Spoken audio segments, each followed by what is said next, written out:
আগরতলার প্রধান ডাকঘরে প্রতারণার শিকার এক ব্যক্তি।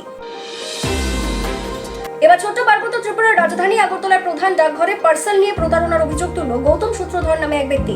সংবাদ মাধ্যমকে তিনি জানিয়েছেন, ওনার কাছে আগরতলার প্রধান ডাকঘরের ডেলিভারি বয়দের কাছ থেকে ফোন করে জানানো হয় ওনার পার্সেল এসেছে। সেই খবর পেয়ে গৌতম সূত্রধর তড়িঘড়ি আগরতলার প্রধান ডাকঘরে ছুটে গিয়ে আগে স্বাক্ষর করে পার্সেল সংগ্রহ করেন। পরবর্তী সময় পার্সেলটি হাতে নিয়ে গৌতম সূত্রধর দেখতে পান পার্সেলটি খোলা অবস্থায় রয়েছে। তিনি সাথে সাথে আগরতলার প্রধান ডাকঘরের ডেলিভারি বয়দের জানালে তারা জানান বাক্সের ভেতরে সবকটি প্যাকেট ঠিকঠাক রয়েছে কিনা সেটা দেখার জন্য। পরবর্তী সময় গৌতম সূত্রধর বাক্সটি বাড়িতে নিয়ে গিয়ে দেখতে পান 7টি আস্ত জিরার প্যাকেট আসার কথা থাকলেও মাত্র 4টি জিরের প্যাকেট এসেছে।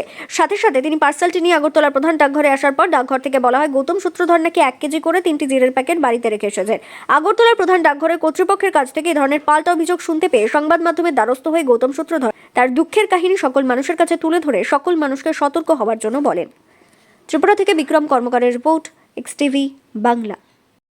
আমার নাম গৌতম সূত্রধর। তো আমি গতকাল দুপুরবেলা 3টার সময় পোস্ট অফিসের একটা ভ্যান থেকে আমাকে কল আসে যে আপনার একটা পার্সেল আছে। তো আমি পার্সেলটা রিসিভ করতে যাই। তো পার্সেলটা রিসিভ করতে গিয়ে দেখি যে প্রথমে আমাকে বললো যে আপনি সই করেন। তো নর্মালভাবে আমি কী করছি, প্রথমে আমি রিসিভ কপিতে সিগনেচার করেছি। সিগনেচার করার পরে যখন আমি পার্সেলটা রিসিভ করতে গেলাম তো দেখলাম যে এটা ফাটা। তখন আমি ডেলিভারি বয়কে বললাম যে ভাই এটা তো ফাটা আছে। তো বললো না আমরা তো ফাটা অবস্থায় পেয়েছি, তো তোমাকে ফাটা অবস্থায় আমি কি দিচ্ছি। আমি তো দাঁড়ান। তখন আমি সঙ্গে সঙ্গে আমি ফটোটা ওঠাই ভ্যানের মধ্যেই, তখন আমার পার্সেলটা ছিল। তো ফটোটা যখন ওঠার সঙ্গে আরও পার্সেলও ছিল। তো পার্সেলটা ফটো ওঠানোর পরে আমি যখন কোম্পানিতে পাঠালাম তো কোম্পানি বললো এটা ফাটা কেন, তুমি এটা পোস্ট অফিসে কমপ্লেন করো। তো আমি সঙ্গে সঙ্গে আমি ডেলিভারি বয়কে বললাম যে ভাই এটা তো ফাটা, আমি কি করবো। তুমি আমরা চেক করে দেখো না ভিতরে সব মালপত্র ঠিক আছে কিনা, 4টা পার্সেল আছে দেখো। তো আমি সঙ্গে সঙ্গে পার্সেলটা চেক করলাম যে 4টা পার্সেল আছে। সঙ্গে সঙ্গে আমি যখন কোম্পানিতে ফোনে কথা কইতেছি তখন তারার একটা ফোন কল আসে। তো ভ্যানের মধ্যে যারা আসতো তারা গাড়ি দিয়ে গেছে গিয়ে। তো যাওয়ার পরে আমি বাড়িতে পার্সেলটা নিয়ে যাই। নর্মালভাবে এরকমভাবেই আমরা সবসময় প্রথমে রিসিভ করি সিগনেচারে, এরপরে আমরা গভর্নমেন্ট হোক বা প্রাইভেট যতগুলো কুরিয়ার সার্ভিস হোক আমরা এটা নিয়ে যাই। কিন্তু ডাউট হওয়ার পরে আমি ফটোটা উঠাইছিলাম। তো বাড়িতে গিয়ে যখন দেখলাম যে 4টা প্যাকেট আছে, একটা প্যাকেট 1 কেজি করে 4 প্যাকেট, এটার মধ্যে আস্তা জিরা আসলো, কিউমিন সিড। তো 4 প্যাকেট কোম্পানিতে পাঠালাম। কোম্পানি বললো না 7 প্যাকেট আসবে, প্রত্যেকটা প্যাকেটে 1 কিলো করে। তো তুমি সঙ্গে সঙ্গে কমপ্লেন করো, না হলে তোমাকে যে আমি জবটা দিয়েছি এই জবটা তুমি ফিউচারে পাবে না, কারণ তুমি ইরেসপন্সিবল স্টাফ। তো সঙ্গে সঙ্গে আমি ভ্যান কারে ফোন করলাম, পোস্ট অফিস যারা আমাকে ফোন করেছিল প্রথমে তাদের ফোন করলাম যে আঙ্কেল আপনারা কোথায় আছেন। তারা বললো আমরা তো ভ্যান নিয়ে চলে গেছি, তুমি হেড অফিসে যাও গিয়ে কমপ্লেন করো। তো হেড অফিসে আসলাম। তো ডেলিভারি যে ম্যাডাম, ওনার ডেলিভারি সেকশনে গেলাম, ম্যাডাম এরকম ঘটনা জানালাম।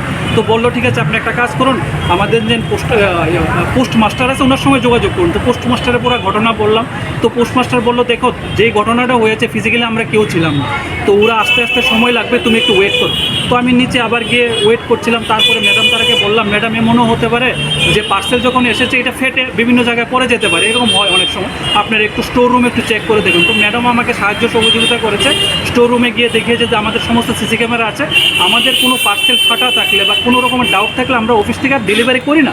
কিন্তু আজকে যখন আমি এটা দিয়েছিলাম তখন এটার মধ্যে কোনো ডাউটের কিছু ছিল না, পার্সেল সুন্দরই ছিল। কিন্তু এটা কীভাবে ফাটা হলো এটা আমার জানা বিষয় না, আমার আইডিয়া নেই।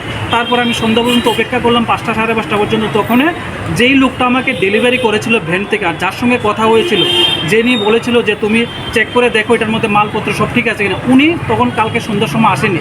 কিন্তু প্রথমজন এসেছে, ওনার বয়স 45 প্লাস হবে, ওই আঙ্কেল বললো আমাকে এসে বলছে যে এরকম তো অনেক ঘটনা হয় আমাদের সঙ্গে, অনেক ডেলিভারি দিতে তুমি হয়তো বা বাড়িতে গিয়ে 3 প্যাকেট রেখে দিয়েছো এবং তুমি এটা নিয়ে এসে কমপ্লেন করছো, এরকম অনেক ঘটনা হয়। তো উনি গলার সুর অনেক উঁচা সুরে আমাকে ধমকি এটা পেয়ে কথা বলছিল, চোখ রাঙিয়ে। আমি তো বললাম আপনি আমার সঙ্গে এরকম কেন ব্যবহার করছেন, আমি সারাদিন পোস্ট অফিসে সবার সঙ্গে কথা বলছি, সবাই তো আমার লোকে ভালোভাবে